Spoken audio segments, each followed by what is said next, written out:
오늘 제목은 선택 넘버원. 창세기 13장 8절에서 11절입니다. 한번 다 같이 읽어보겠습니다. 시작. 아브라함이 롯에게 이르되 우리는 한 고륙이라 나나 너나 내 목자나 네 목자나 서로 다투게 말자. 내 앞에 온 땅이 있지 아니하냐. 나를 떠나라. 내가 좌하면 나는 우하고 내가 우하면 나는 좌하리라. 이에 롯이 눈을 들어 요단들을 바라본즉 소알까지 온 땅에 물이 넉넉하니 여호와께서 소돔과 고모라를 멸하시기 전이었는고로 여호와의 동산 같고 애굽 땅과 같았더라. 그러므로 롯이 요단 온들을 택하고 동으로 옮기니 그들이 서로 떠난지라. 아멘. 8절을 보죠. 아브라함이 롯에게 이르되 우리는 한 고륙이라 나나 너나 내 목자나 서로 다투게 말자. 예, 아브라함에게 원하는 겁니다. 그죠? 아브라함이 가나안 화목하기를 원하고, 그러나 우리가 그 선을 원하는 상황에서도 악이 함께 있다 그랬죠. 로마서 7장에. 이 사람이 선을 원한다고 과연 선한 존재냐라고 말할 수 없습니다. 예, 그러니까 선한 존재이기 때문에 선을 원하기도 하지만 악이 함께 있는 상황에서도 선을 원할 수 있다는 얘기예요. 그러니까 내가 하나님께 선한 것을 바라고 있는 상황에서도 우리는 사실은 그 안에 자기도 알지 못하는 그 악이 그 안에 있다는 걸 알아야 됩니다. 그러니까 자기가 자기를 우리가 우리를 믿을 수 없다는 거죠. 그러니까 이렇게 교묘하게 숨겨진 의도가 있다는 거예요. 그러니까 우리가 그만한 욕심이 있다는 겁니다.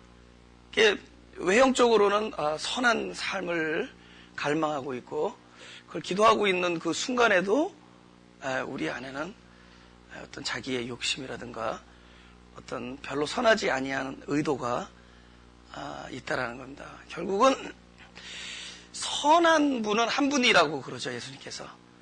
그래서 하나님이 원하는 것만이 선한 겁니다. 그러니까 선한 분이 바라는 것만이 그것이 선한 거죠. 그러니까 우리가 뭘 이렇게 원하고 있어도 그 원함이 무조건 우리 기도 제목이 될 수는 없어요. 그것이 하나님의 소망으로 건너가야지 그것이 기도가 됩니다. 그러니까 하나님이 바라는 거예요. 믿음은 바라는 것들의 실상이라는데 그 하나님이 원하시고 하나님이 소망하시고, 그래서 결국 하나님이 소망이기 때문에 성취한 것들이 우리 안에서 이렇게 참 실상이 되는 것. 이것을 우리가 믿음이라고 하는데, 결국은 그 주체가 무엇을 원하는 것의 주체도 하나님으로 넘어가야 됩니다. 우리가 자꾸 선택의 얘기를 하는데 선택하는 것도 마찬가지다. 선한 것을 선택하는 것 안에도 악한 것이 숨어 있을 수도 있다는 겁니다. 내가 선택을 하게 돼요. 우리가 그런 얘기 하죠.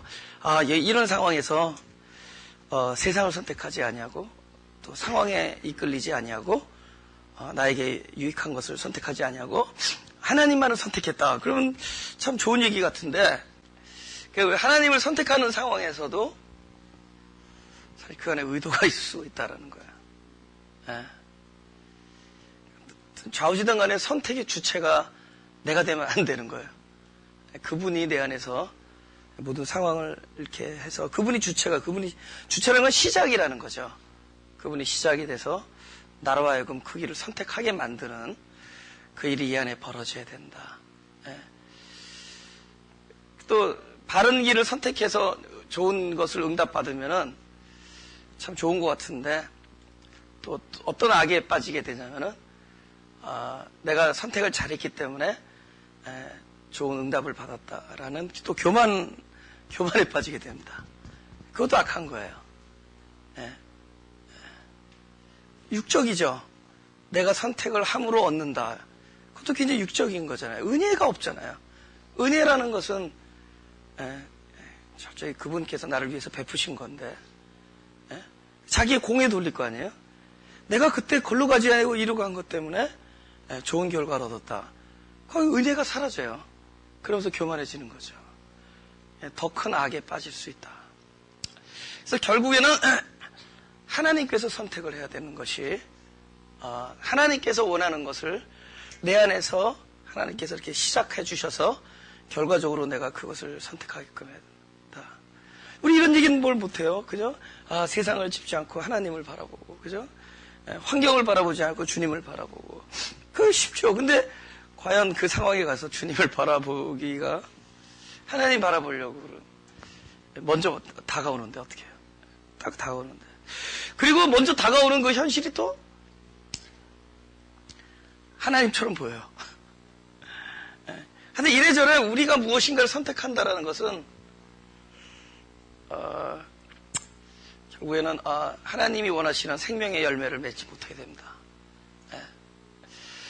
제가 93년도에 어떤 두 직장사에서 고민을 하고 있었던 적이 있어요. 93년에 4년 하여튼 그런 적이 있었습니다. 북가주에 있을 때. 그때 그 냅킨에다가 편지를 써줬어요. 우리 아내한테. 굉장히 좋은 기회였어요. 굉장히 좋은 어떤 오퍼를 받았습니다. 그죠? 그때는 제가 아주 나이도 어릴 때인데 엄청난 그 오퍼를 받았어요. 제 저랑 같이 초청을 받아갔습니다. 어떤 굉장한 사람에게. 그래서 그날 저에게 큰 오퍼를 한다. 큰 회사를 맡기는 그런 적이 있었습니다. 93년 하여튼 그땐가.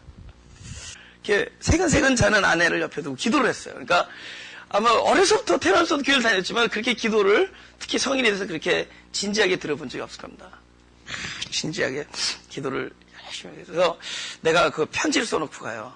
새벽에 잠도 안 자고 밤새 기도하고 그 기도를 진지하게 했어요. 하나님하고 내 인생을 놓고.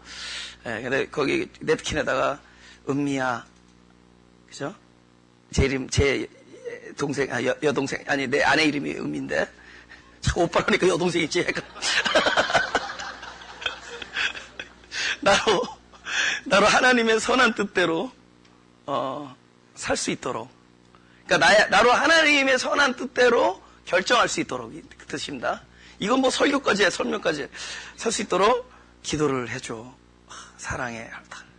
근데 제 아내가 그게 너무 좋았나 봐요. 그걸 여태까지 액자에 놓고 그냥 오빠에게 실망할 때마다 한번 들여보고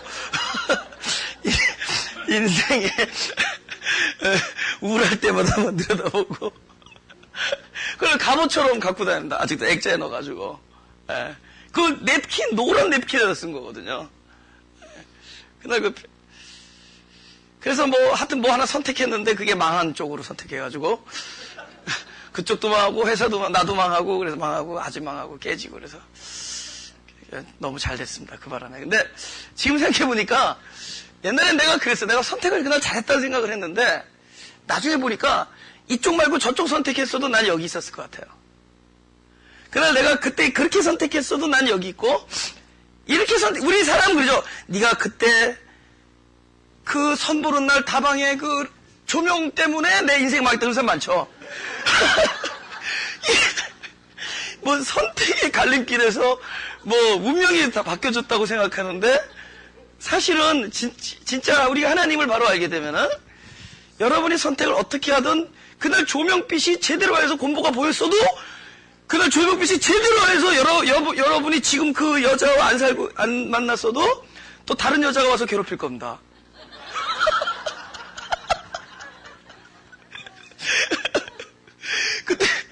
그때 그 남자가 그 높은 신발을 안 신고 왔어도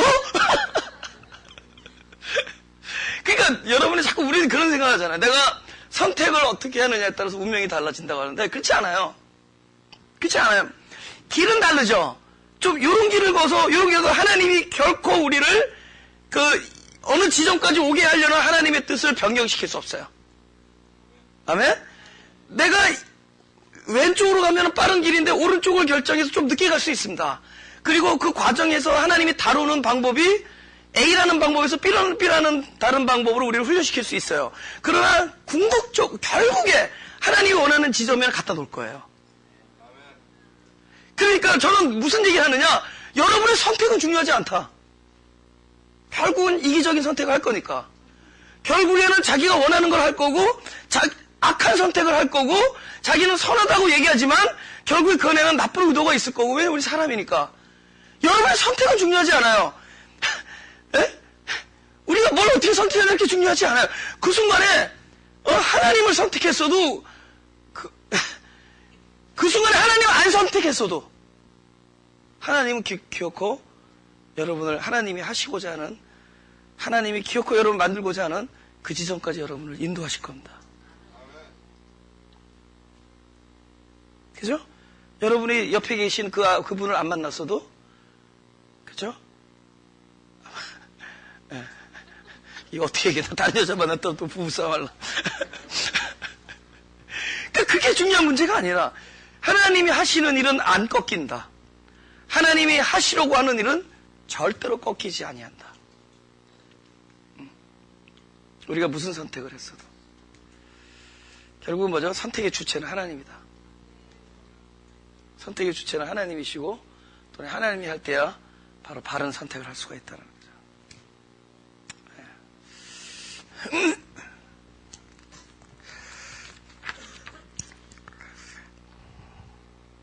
갈라디아서 5장 17절을 보겠습니다. 다 같이 읽어볼까요? 시작. 육체의 소욕은 성령을 거스리고 성령의 소욕은 육체를 거스리나니 둘이 서로 대적함으로 너희 원하는 것을 하지 못하게 하려 함이니라. 그러니까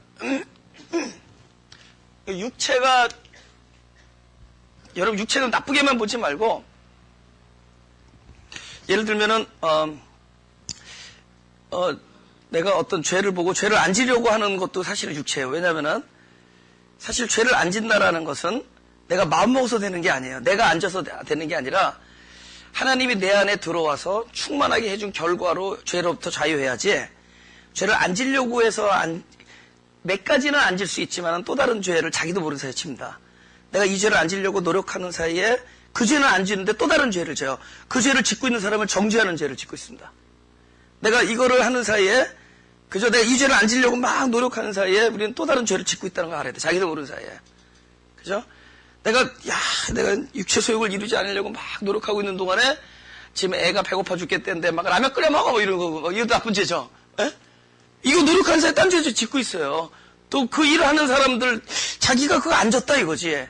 근데 그 죄에 빠지는 사람들을 보고 막 정죄하죠. 예. 그러니까, 하여튼 그래요. 그게 이제 율법이라는 건데, 내가 하려는 것. 그러니까 육체라는 것은 내가 하려는 겁니다. 내가 주체가 된다는 거예요. 내가 주체가 되면은 이 본질이 뭐냐면 욕심이기 때문에 결국에는 선한 것을 이루지 못한다. 아무리 좋은 일을 결정했다고 하더라도 내가 주체가 되면은 결국 좋은 것을, 네가 원하는 것을 하지 못하게 한다. 좋은 일이라도. 예. 그게 그겁니다. 육체가 주체가 되면. 그러니까 하나님 나라의 법은 무엇이냐? 바로 그분이 주관하시는 것인데, 예. 여러분, 우리라는 존재가 뭐죠? 이게 육체도 있지만은 사실 안에 그 영이 있잖아요. 그죠? 사실 영은 있는데 육체만 없는 존재들도 있죠. 그죠? 영물이라 그러죠, 영물. 예. 모르겠어요. 전 과연 예를 들면 뭐 우리 말하는 마귀, 귀신 이런 것들이 실제로 뭐 이렇게 탁 가진 게 아니잖아요. 영물이잖아요. 그죠? 그래서 천사가 그런지 아닌지 모르겠습니다. 예. 저는 천사의 역할을 하는 사람을 천사라고 보는데, 그렇죠? 예. 우리들이 볼 때 만약에 그런 성경에서 말하는 그 천사라는 것이 만약 우리가 보일 수 없다면은, 그렇다면 그거는 저기죠. 영만 있는 거죠. 육체는 없는 거고. 근데 우리 사람은 육체와 영이 있는 거예요. 또 그 중간에 영과 육체를 연결하는 어떤 그런 뭐 지정의 이런 게 있는 겁니다. 그죠? 이성과, 그죠? 그 감정과 그 어떤 의지 이런 것들이 있다라는 거예요. 그러니까 이 영의, 보이지 아니하는 영의 어떤 그런 생각 이런 것들을 이 나의 이 육신에 전달하는 것도 매개체가 있다는 거죠. 그걸 뭐 혼이라고도 얘기하는데, 아무튼 영과 육 사이에 그런 것들이 있다. 마음과 생각들이 있다. 예. 근데 보이는 거는 육이고, 근데 여기서 말하는 육이라는 건 뭐냐?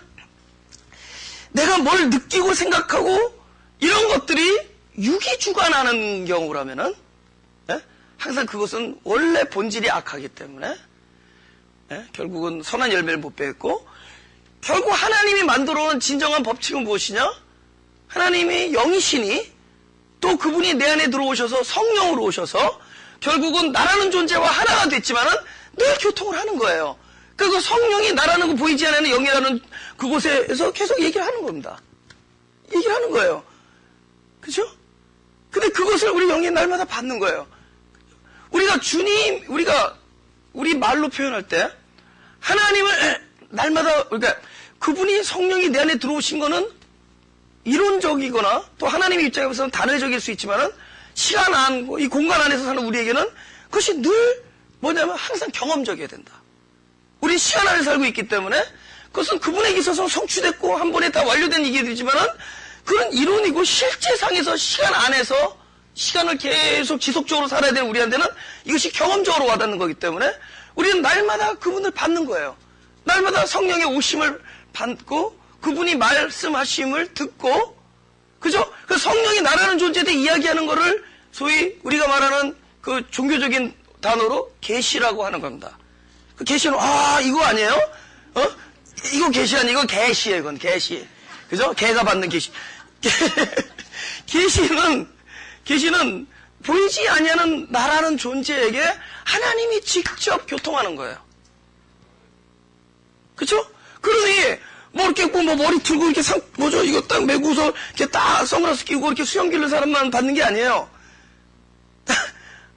하나님의 거룩한 영과 육으로 하나의 여러분, 동물은 육만 있는 거예요. 동물은, 그죠? 동물들 보면 영이 없는 거죠. 우리는 그러나, 진정한 나의 자아, 나의 진정한 자아, 보이지 아니하는 나라는 주체, 영이 있는 거예요. 하나님은 그것을 통해서 우리가 이렇게 말씀을 전하는데 그 영으로 받아들이는 자가 생명이 되는 것이고 그것을 어떤 우리 생각이나 여태까지 관념이나 이렇게 귀뚱으리로 듣는 사람도 있죠. 귀로 듣는 사람이 귀뚱으로 듣는다 그러는데 그거는 실제로 생명이 될 수가 없는. 이거는 이 말씀이 우리 존재 깊은 곳 안에 영 안으로 이렇게 흘러 들어가야 되는 거. 그것을 결국 하나님 말씀이 우리한테 들어올 때 그것이 계시되는 것이고. 그것이 외부에 있는 어떤 말씀으로 들어오지만 사실은 우리는 날마다 하나님이 내 안에서 그분이 계시니까 내 안에 그분이 계신 걸 믿으신 분 아멘. 그 아멘 하신 분 그 속에 날마다 계셔서 여러분에게 말씀을 전해주는 거예요. 순간순간마다. 그리고 그 공급에는 no pause, 중지가 없다. 우리가 그것을 어떤 다른 것 때문에 그걸 못 듣고 있는 것이고 그것을 막고 있는 것이 끊임없이 흘러내리고 있다. 그래서 결국에는 성령이 우리의 영을 지배하고 영이 우리에게 계속 그걸 흘러내려 보낼 때 우리의 생각과 우리의 지정의를 움직여서 우리 육체가 순종하게 되는 것이 하나님이 날마다 우리에게 원하시는 삶의 방식이다. 그런 겁니다. 근데 너는 그걸 어떻게 하느냐? 저는 이것을 거꾸로 하기 때문에 알게 됐습니다. 그러니까 성령이 이렇게 오게 아니라 그냥 육체의 지배를 받아가지고 그것이 거꾸로 올라가가지고 자꾸만 안에서 야 제발 좀 날 괴롭혀라 이 소리를 듣기 때문에 그 메커니즘을 알게 된 거예요.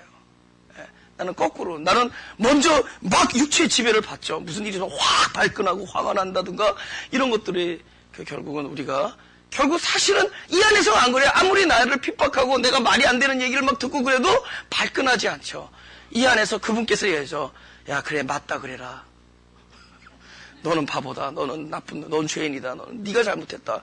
그럼 그 소리가 나를 지배하는 거죠. 근데 어쩌다가 살다가 100번에 한 번은 그거에 지배당할 때가 있습니다. 제가 살다가 어떨 땐 그게 지배해. 그 음성이 들려요. 그 음성이 내 마음을 확 주장해서 나로 하여금 어울리지도 않는 나로서는 어울리지 죄인으로서는 어울리지 아니하는 그냥 내가 잘못했다. 맞습니다. 당신 말이 맞습니다. 내가 그저 나쁜 놈입니다. 그저 그냥 내가 죽일 놈이다. 그런데 이상하게 그게 나를 길을 죽이거나 상황을 나쁘게 만들지 않고 그 결과는 항상 하나님 안에서 화목되는 것이다. 왜 그래요? 그렇게 해서 나온 말은 내 말이 아니라 레마거든. 그렇게 해서 나온 말은 내 말이 아니라 그분이 하시는 말씀이거든. 그러니까 그 말은 생명이 있고 살리는 말이거든. 그죠? 그것도 그 사람이 귀뚱으로 들으면 이상해지는데 그것을 영으로 들으면은 서로 화목해 되는 거죠.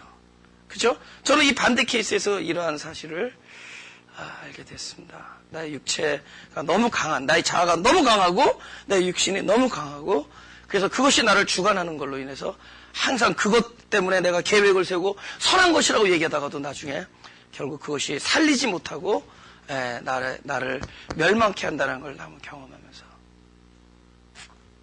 일반적인 순서다. 성경을 찾아보겠습니다. 로마서 5장 16절.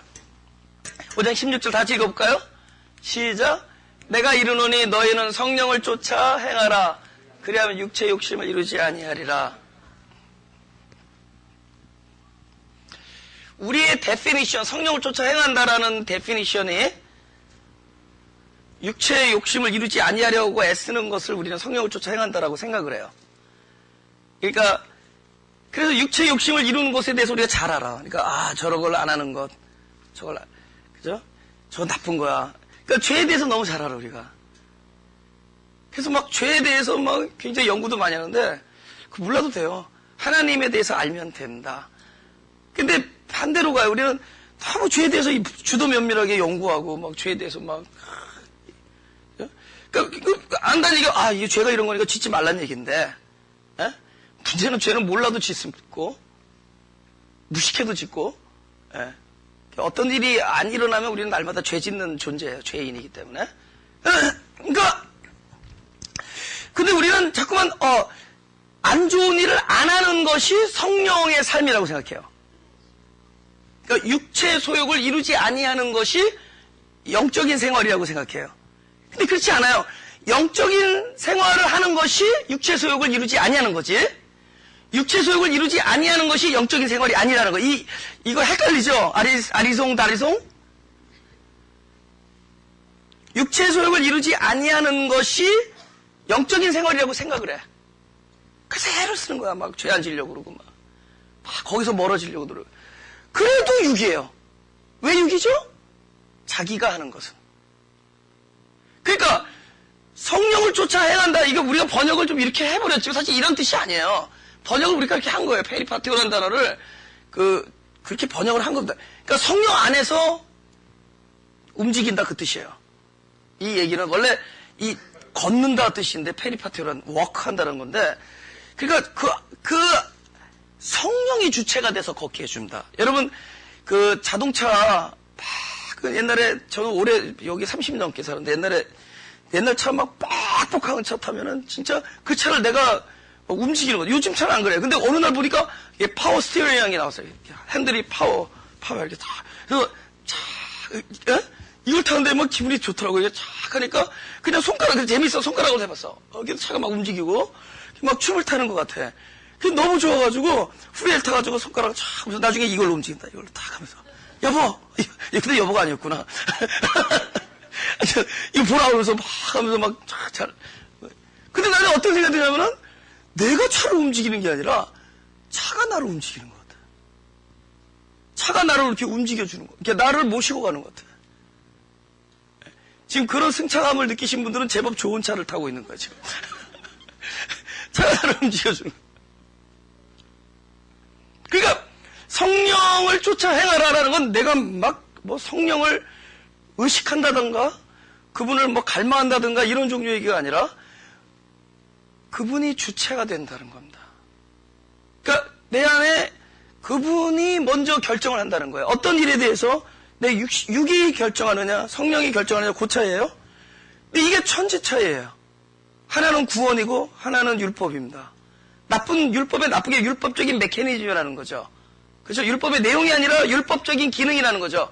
결국은 내가 하는 거기 때문에 그 욕심 때문에 아무리 아름다운 것을 하려고 해도 선한 열매를 맺을 수 없고 이쪽에서는 그것이 워낙 하나님으로부터 비롯됐기 때문에 성령이 주체가 되면은 내가 아무리 연약할지어도 결론적으로 생명을 살리는 일을 그런 열매를 맺게 됩니다.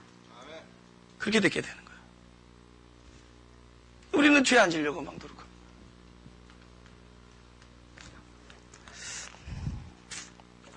갈라디아서 5장 18절 시작.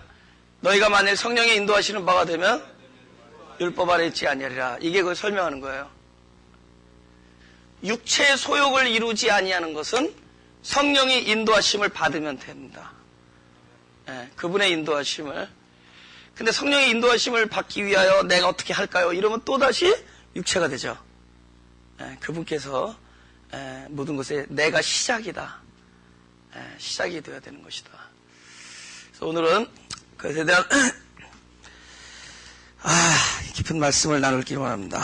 일단 에스겔서 36장 26절에서 27절 보겠습니다.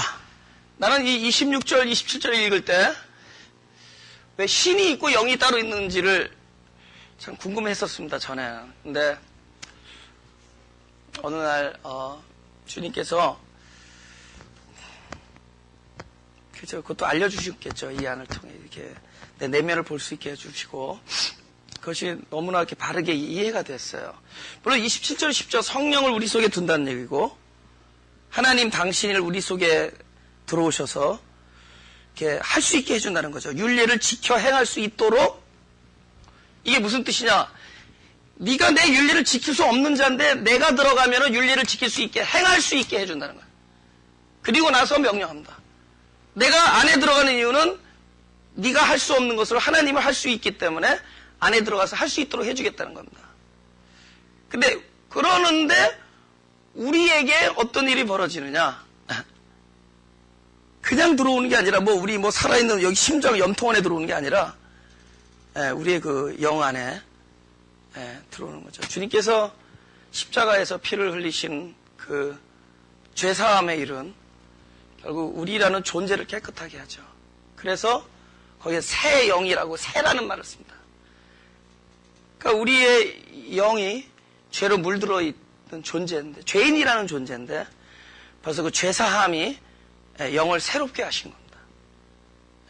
그리고 영이 새로워짐으로 그 다음에는 우리의 마음과 생각을 돌같은 마음을 제하여 주시고 부드럽게 하시는 겁니다. 순서가 벌써 그 하나님이 내 안에 들어와서 먼저 우리에게 딱 제일 먼저 닿는 부분은 바로 우리의 생각이란 마음이 아니라 우리가 보이지 않는 영이라는 겁니다. 그래서 나의 영, 그래서 하나가 되어서 날마다 당신을 계시해 주십니다. 날마다 계시해 주세요. 안에서. 그래서 그분이 우리를 통제하고 지배하려고 합니다. 그걸 뭐라고 하느냐? 그분이 나를 통제하고 지배하는 걸 자유라 그래요. 내 육체가 나를 지배하는 걸 묶임이라 그러고 그분이 나를 지배하는 걸 자유라고 합니다. 그래서 그분의 생각은 생명과 평안이고 나의 생각은 사망입니다. 죄와 사망이요. 그래서 그분의 생각이 결국에는 상황에 관계없이 편안한 거예요. 탁 들어가죠.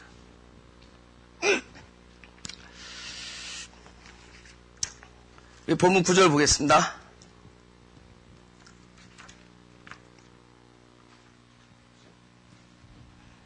답해하죠. 시작. 내 앞에 온 땅이 있지 아니하냐? 나를 떠나라. 내가 좌하면 나는 우하고 내가 우하면 나는 좌리라. 지금 아브라함이 어떻게 하냐면은 지금 굉장히 중요한 상황에서 우리가 서로 화목하게 헤어지는 상황에서 네가 좌를 하면 내가 우할 것이다. 그러니까 선택을 그 아브라함의 조카에게 덜 성숙한 조카에게 맡겨요. 선택을.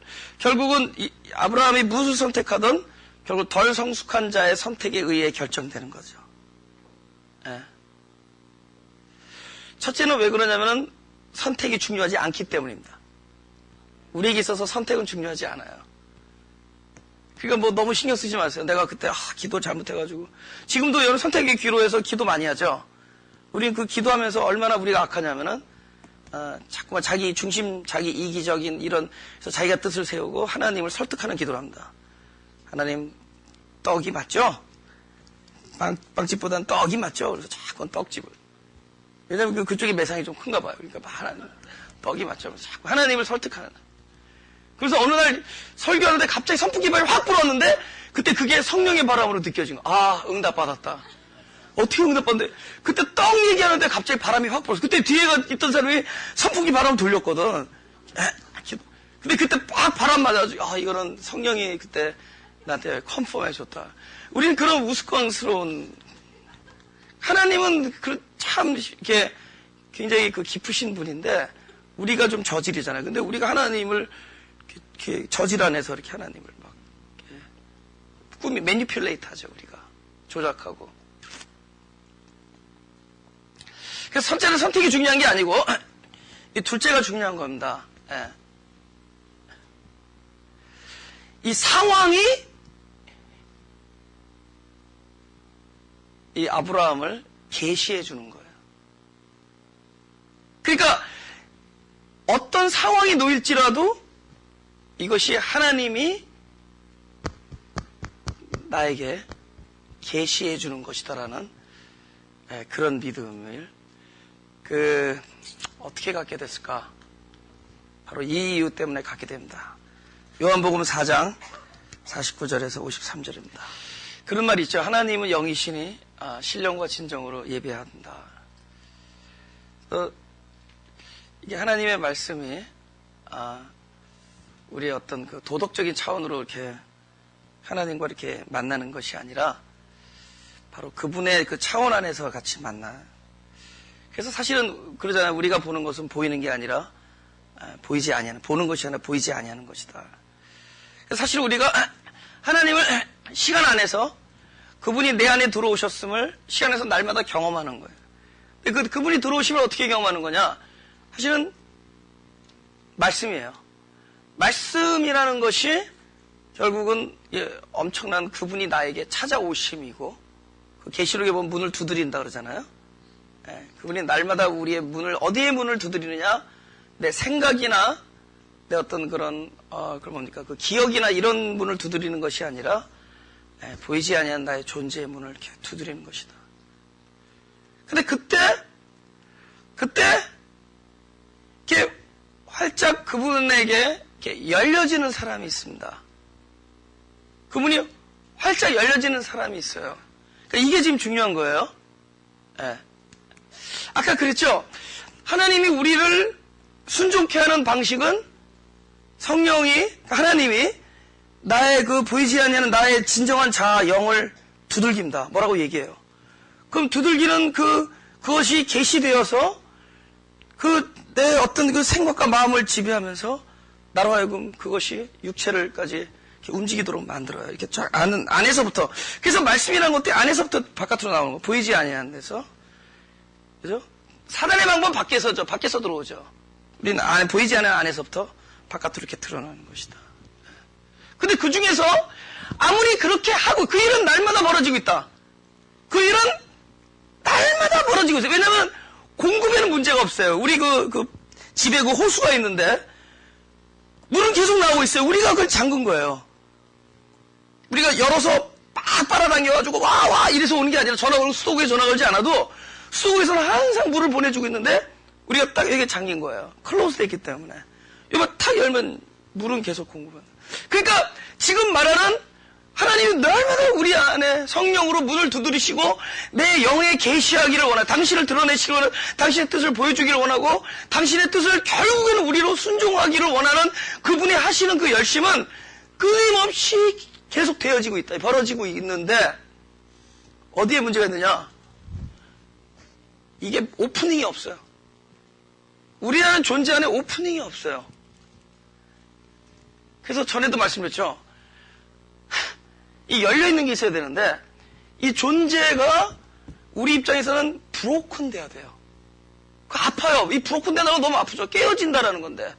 근데 내 입장에서는 깨어졌지만은 하나님이 전체적인 이런 메커니즘에서 볼 때, 영적인 이런 기능에서 볼 때는 그것이 하나님의 뜻을 계시하고 그것을 우리 몸에 전달하는 엄청난 수도꼭지 역할을 하는 것이 소위 우리가 말하는 이 상처에 물러가라는 그 상처를. 우리는 자꾸만 이 상처를 자꾸 없애려고 그러고 자꾸 봉합하려고 그러고 수술하려고 그러는데 사실은 그것은 오히려 찢어지는 깊이가 상처가 크면 클수록 좋습니다. 아예 쫙 찢어져가지고 봉합이 안 되는 사람이 베스트예요. 항상 열려있으니까. 그런 사람들이 우리가 소위 나사 풀렸다 그러는데 하나님께서는 열어놓은 사람들이에요. 브로큰 hearted. 우리의 심령이 깨어진 자들이에요. 그래서 우리는 그 깨어짐을 통해서 하나님이 날마다 계시가 되어지고 계시된 것들을 나의 그쪽 보에다 계속 보낼 수 있어. 아무리 넘쳐도 이 오프닝이 없으면 이것이 그 안에서 막. 근데 이것이 깨어진 자들은 끊임없이 이게 뭐죠? 흘러내보내죠. 그분의 뜻을, 그분의 명철과 그분의 지혜와 그분의 그 높은 뜻을 우리가 날마다 계시를 받으면서, 그것을 받으면서 지금 우리 생각 아니에요? 나는 생각과 마음과 손을 얘기하는 것이 아니라 내 영 안에서 일어나는 나날입니다. 그런 것들이 끊임없이 내한테 흘러들면서 바깥의 상황과 생각은 막 두렵고 불안하고 우울해지고 외롭고 억울하고 뭐 팔짝 뛰겠는데, 뭔가 안에서 찬양을 할 때 눈물이 나오고 기쁜, 야, 여기 왜 기쁘냐? 기쁠 일이 하나도 없는데. 근데 기쁜 거 있고, 항상 또 여러분 이런 느끼세요? 항상 여러분이 걸어다니고 혼자 누군가가 같이 있다는 느낌 들 때 있어요? 항상 뭐가 있어요. 이거 굉장한 게, 항상 나 혼자 있고 그런데 절대 외롭지 않고 누군가가 함께 있어요. 그분이 계속 움직이는 거예요. 계시하는 거예요. 흘러내어드리는 겁니다. 예? 지금 저 경험에서 하는 얘기예요. 예? 혼자 있는데 혼자 있지가 않아요. 푹 내가 지금 깨어졌기 때문에. 나는 내 30대 인생에서 내가 너무 힘들었어요. 너무 깨어졌어. 근데 지금 생각해보니까 그거 너무 내 인생에 축복된 일이야. 나는 그걸 통해서, 나는 그것이 봉합되지 않고 그것이 아물지 않은 게 너무 감사해. 나는 그것이 흔적도 없이 사라지지 않는 게 감사해요. 아직도 내 안에 내지 않은 게 감사해요. 왜냐하면 그것을 통해서 내가 하나님, 바로 그 위대한 성령이라는 그 하나님의 존재가 내 안에 날마다 연합하고 함께 얘기하고 전달하고 교통하고 무엇인가를 들려줘가. 난 뭔지는 모르겠어요. 내가 뭔지는 모르지만은 나의 생각은 평안과 생명이라고.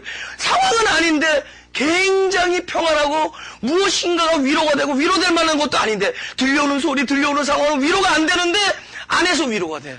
그리고 불안하지 않고, 이건 불안해야만이 이거 미친놈이 아니야. 그런데 불안하지가 않아. 이거 미친 분이야. 미친 분, 아름다운 미에 친할 친자. 아름답게 친해졌어 하나님. 그래서 지금 이것도 계시로 나온 말이야 지금. 그게 그 깨어짐을 통해서 그것이 되어지는 거예요. 내 어느 날 막 너무 내가 생각해도 불쌍해. 내가 생각해도 그 자리에 있지 말았어야 되는 그런 상황. 근데 그게 아니야. 그게 하나님께서 놀라운 축복을 허락해줬던 거예요. 당신을 마음껏 계시하기에 충분한 사람으로 만들었던 거예요. 당신을 마음껏 드러내기 충분한 그릇으로 만들어놨던 거예요. 그것이 아름다운 모양이 아니라 그것이 깨어짐이야. 상황 속에서, 그 어려운 상황 속에서 하나님은 출구를 만들어 놓으신 겁니다. 그래서 그분을 계시하시고 그분을 흘러내시고, 그것이 그 깨어짐이 있기 때문에 그것이 내 마음과 생각 쪽으로 흘러내보낼 수 있어요. 그 깨어짐이 없다면 아무리 받아도 출구가 없는 거야. 그래서 내 마음과 생각과 내 감정과 그쪽으로 흘러내보낼 수 있고, 그것이 이 시간 속에서 우리는 계속 그분이 나에게 오심, 성령이 내 안에 내주하심, 그 단 한 번의 사건이 시간 속에서 날마다 순간마다 경험될 수 있다는 거죠. 놀라운 일들이죠.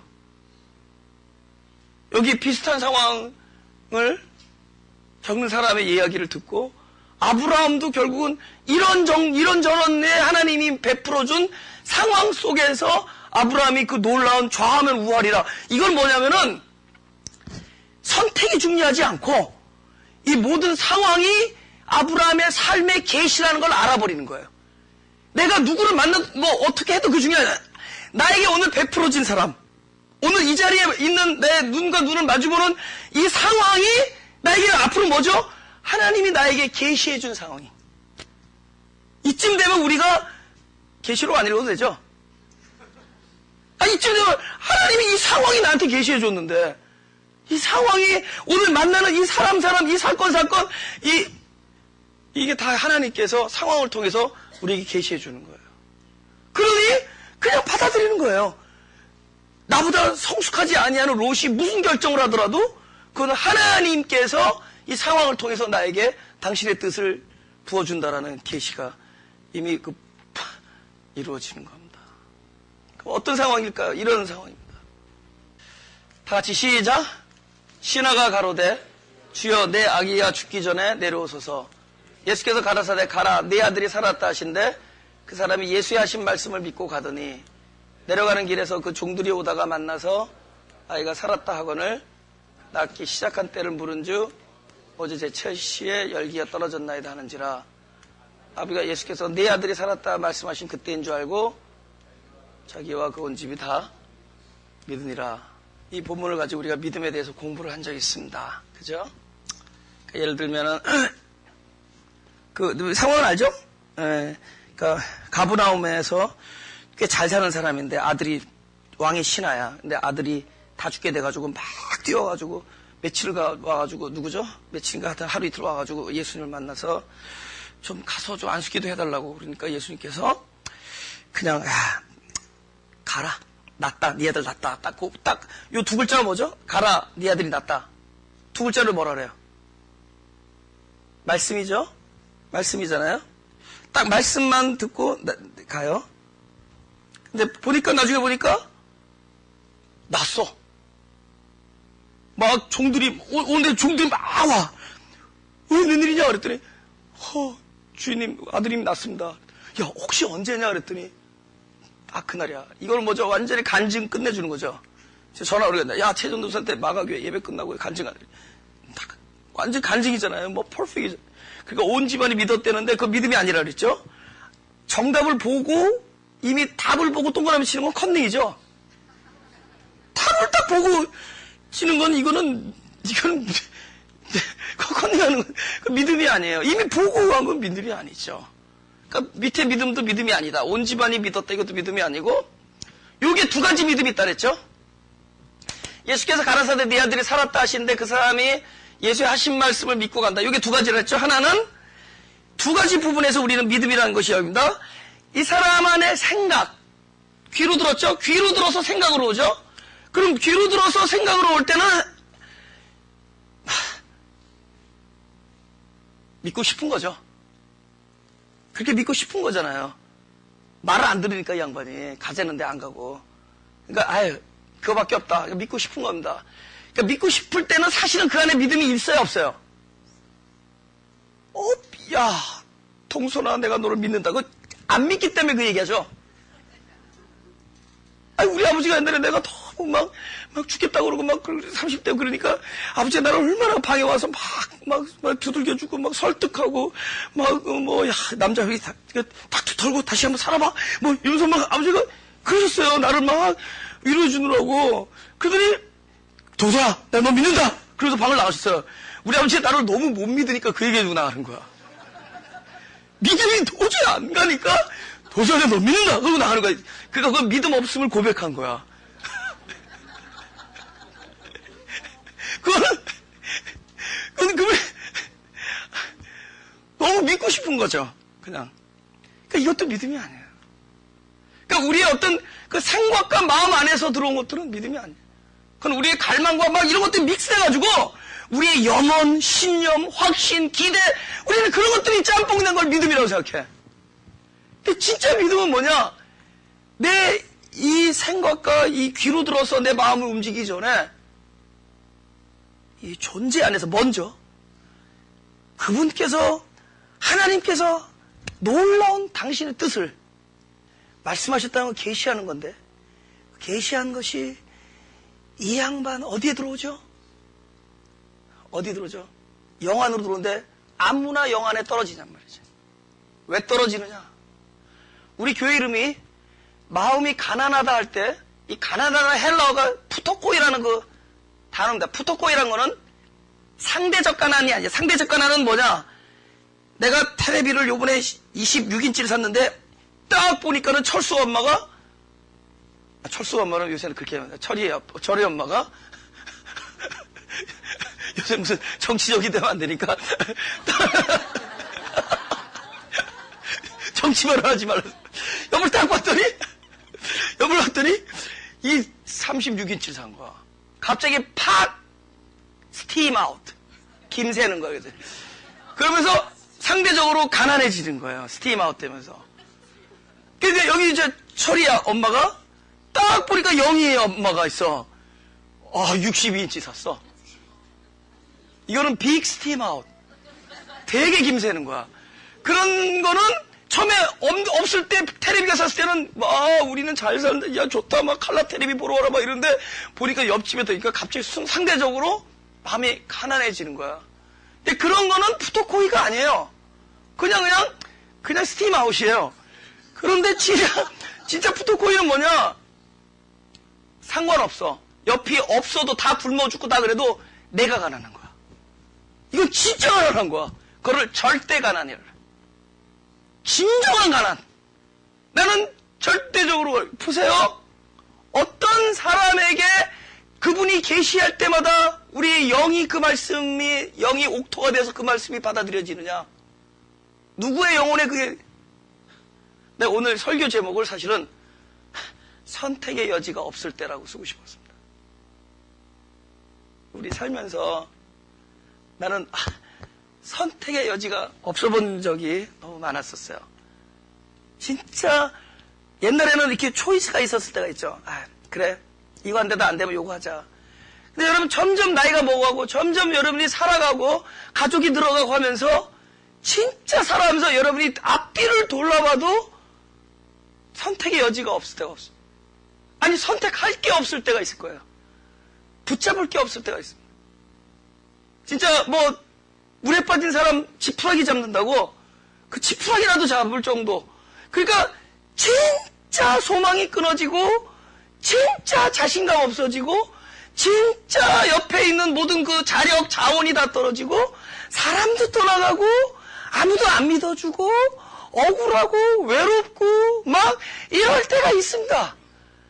이거는 저 가버나움 왕의 신하만의 얘기가 아니라 그러한 삶을 살아가는 모두에게 하나님께서 그 상황을 통해서 선택의 여지 없을 때 우리는 진짜 내 영이 가난해져서 영이 열려서 그것을 겸손한 영이라고 해요.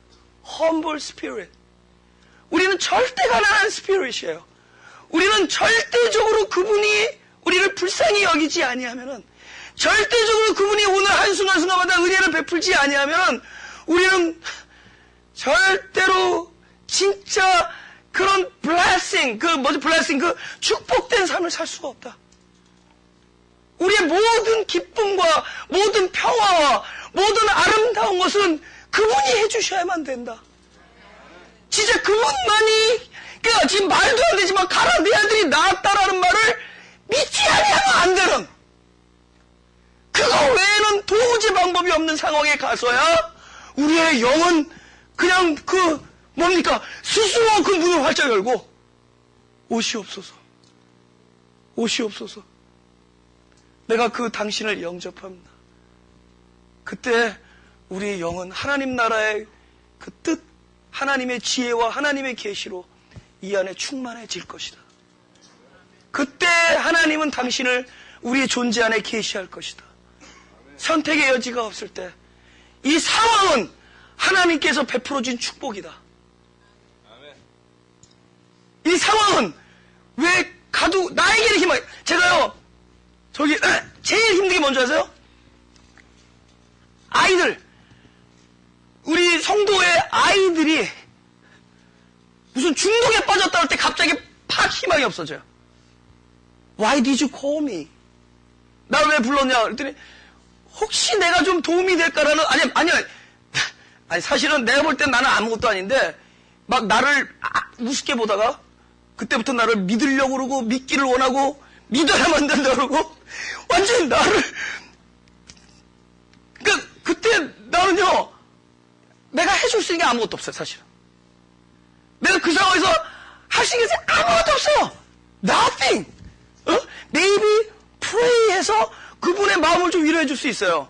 그리고 희망을 줄 수 있어요. 그러나 그건 나의 소망이지, 내가 말하는 거지. 진짜 이 일을 하실 수 있는 분은 하나님이 계획이 있을 거야. 하나님이 이걸 통해서 이렇게 해서 하나님은 놀라운 일을 할 거라는 건 믿어요. 그러나 이 순간에 내가 할 수 있는 게 없어요. 그때 내가 얼마나 내 마음이 푸토코해진 줄 아세요? 완전히 가난해져요. 그 순간에 완전히 절대적으로 내 마음이 가난해져요. 그 가난한 마음에 계시합니다. 하나님은 그때 계시하죠. 우리에게는 소망이 없을 때. 완전히 그저 이거는 사망을 둘러도 나의 모든 소망이 끊어진 상황이 갔으면 믿을 선택의 여지가 없을 때, 그때 우리의 영은 겸손하여지고 우리 스스로 문을 열게 됩니다. 그것이 거룩한 깨어짐이에요. 그때 당신은 당신의 뜻을 계시하시고 결국 계시된 것들이 결국 우리를 순종을 낳게 하고 하나님 나라의 놀라운 일들이 결국 겸손한 우리 존재들을 통해서 깨어진 자들을 통해서 열어버린 자를 통해서 하나님께서 놀라운 일을 당신의 뜻을 하늘나라를 우리 안에 얹혀주시고 계시하시고 보여주시고 우리로 기억고 그 일을 순종하게 하실 겁니다. 가슴에 손을 대시고 기도하겠습니다. 주님 우리를 주님 저를 주님 우리 교회를 주님 저들을 불쌍히 여겨 주십시오. 원래 연약하기 때문에 어쩔 수 없음을 불쌍히 여겨 주십시오. 하나님보다 다른 것을 더 사랑하는 것을 불쌍히 여겨 주십시오. 하나님보다 자기 자신을 더 사랑하는 것을 불쌍히 여겨 주시고 다른 사람보다 내가 더 인정받기를 원하는 우리들의 연약함을 용서하여 주시고 나의 주장만이 옳다라고 여기는 우리의 무지함을 용서하시고 상황과 나의 생각에 갇혀 사는 우리들을 용서하시고 하나님의 진리가 잘 들려지지 아니하고 들린다 하더라도 그것이 우리 안에 실상이 되지 못하는 우리의 연약함을 용서하시고